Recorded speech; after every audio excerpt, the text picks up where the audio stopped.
A partir desta quinta-feira, a Agência Nacional de Transportes Terrestres vai dispensar os caminhões que levam doações para o Rio Grande do Sul da fiscalização nos postos de pesagem em rodovias federais. De acordo com a portaria publicada no Diário Oficial da União, a simples declaração do motorista será suficiente para a liberação do veículo pelo fiscal. A medida da ANTT ocorre depois das denúncias de que caminhões com doações estavam sendo multados nas rodovias. Na ocasião, o diretor-geral da agência chamou o ocorrido de isolado. Bom, Carlos Cauti, a medida vem em boa hora, ainda que atrasada, mas o fato é que a ANTT resolveu dispensar o rigor na fiscalização aí das doações dos caminhões. Até na semana passada nós exibimos aqui um vídeo do diretor da ANTT, da Agência Nacional de Transportes Terrestres, admitindo que houve sim aplicação de multas, mas que elas seriam anuladas. E agora, então, essa medida de dispensar o rigor na fiscalização de doações que precisam chegar ao Rio Grande do Sul. Mas quanta graça, né? Quanta bondade. 20 dias depois de um desastre desse tamanho, agora que a gente acorda, acho que podiam esperar também que as águas baixassem, que o Rio Grande do Sul reconstruíssem, para depois acabar. Foi depois do Conselhão. Foi depois do Conselhão. Deve ter sido. A voz do Conselhão. Jogou para a torcida levou para isso. Não, a gente está vendo um delírio, que se não fosse trágico, seria cômico, né? De novo, essa é uma situação que é trágica, mas não é séria nesse país. Porque, primeiro ponto,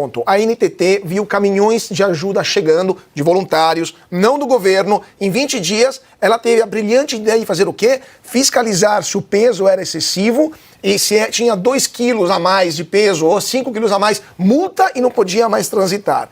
Depois que todo mundo começou a gritar ao escândalo, a ANTT teve que voltar atrás, soltou uma nota, disse que não iria mais aplicar multas a esses caminhões.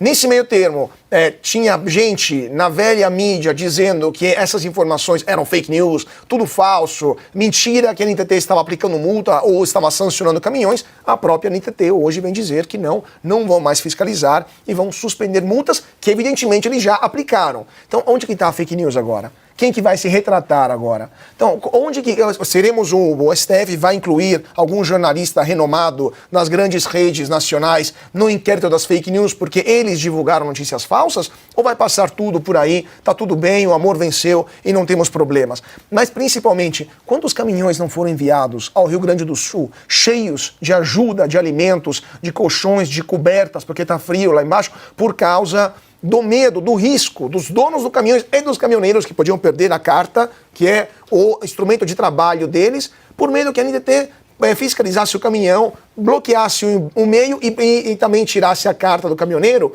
E quanta gente então está sofrendo por causa da incompetência, da lenteza, dessa visão atrapalhada, da incapacidade, até humana, né? Falta de humanidade dos burocratas da ANTT, que nunca brilhou por eficiência, por sinal, mesmo em época normal. Por causa disso, o Rio Grande do Sul está numa situação pior daquilo que poderia estar se caminhões tivessem chegado a tempo. Ou seja, esta decisão da ANTT prova que estamos numa convulsão do governo, da grande mídia, das organizações, das entidades que deveriam gerenciar o transporte rodoviário, o transporte aéreo, etc., incapazes de se coordenar num desastre, no pior desastre natural do Rio Grande do Sul. É a vergonha que é escrita em caráteres cubitais em documentos como esse. Piotr? Não, só 2 observações. Primeiramente, a ANTT acabou de dizer que ela estava aplicando multa e agora não vai aplicar mais. Bom, então, precisa saber quem mandou a mensagem para essa parte da imprensa divulgar essa notícia, que sim, a notícia deles que era fake, que não estava multando, porque estava multando. Ué, por que você mudou agora o entendimento da ANTT? Isso demonstra claramente que o governo não tinha plano nenhum de contingência, nem para a coisa mais básica do mundo, que é não parar caminhões com donativos. Tudo bem, abre, faz uma fiscalização, não é só donativo, não, por favor, segue viagem, boa viagem, acabou. Não, o governo não tinha nem isso. Mas eu vou ser aqui, não condescendente, mas vou ser generoso também com o presidente da República.